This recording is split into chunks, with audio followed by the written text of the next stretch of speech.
নমস্কার বন্ধুরা, চলে এলাম রেয়ন মন্দিরে। চলুন আজ ভেতরটা ঘুরেই দেখা যাক। এই তার প্রবেশদ্বার। দেখুন মন্দিরের ভেতরটা কত সুন্দর, ফুল বিভিন্ন রকম গাছে ভরা। খুব সুন্দর একটা পরিবেশ মন্দিরের ভেতরটা, দেখতে পাচ্ছেন। একটু দেখে নেওয়া যাক মন্দিরের কিছুটা অংশ।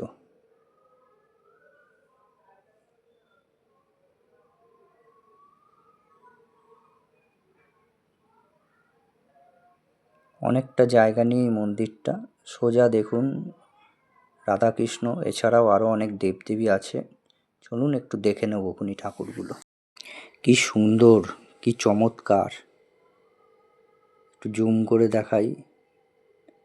দেখুন এখানে অনেক রকমের ঠাকুর দেবতা আছে। ওই দেখুন মাতা পার্বতী আর ভোলে বাবা, এছাড়াও বজরংবলী আছে। একটু দেখে নিই। একটু মন্দিরের পুরো সাইডটা ঘুরে দেখা যাক। ওই দেখতে পাচ্ছেন বজরংবলীর মন্দির। এখানে বজরংবলীরও মন্দির আছে। একটু সামনে গিয়ে দেখি, চলুন।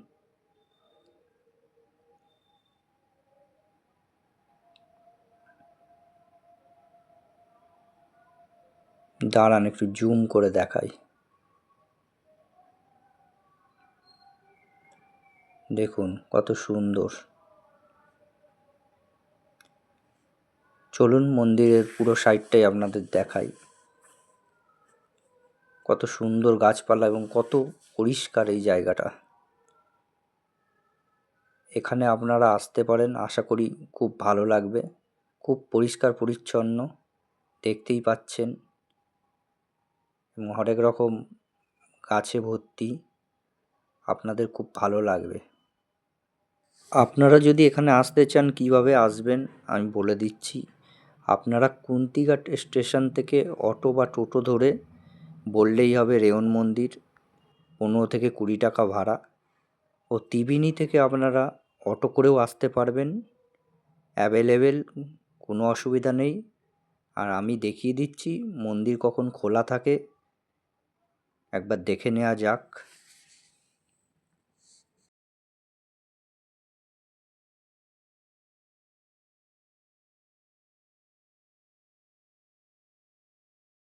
একবার ভালো করে দেখে নিন মন্দির কখন খোলা থাকে।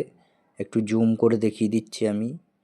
আর আমার এই ব্লগ যদি ভালো লাগে অন্তত একটা লাইক, কমেন্ট, শেয়ার করে দেবেন। ধন্যবাদ।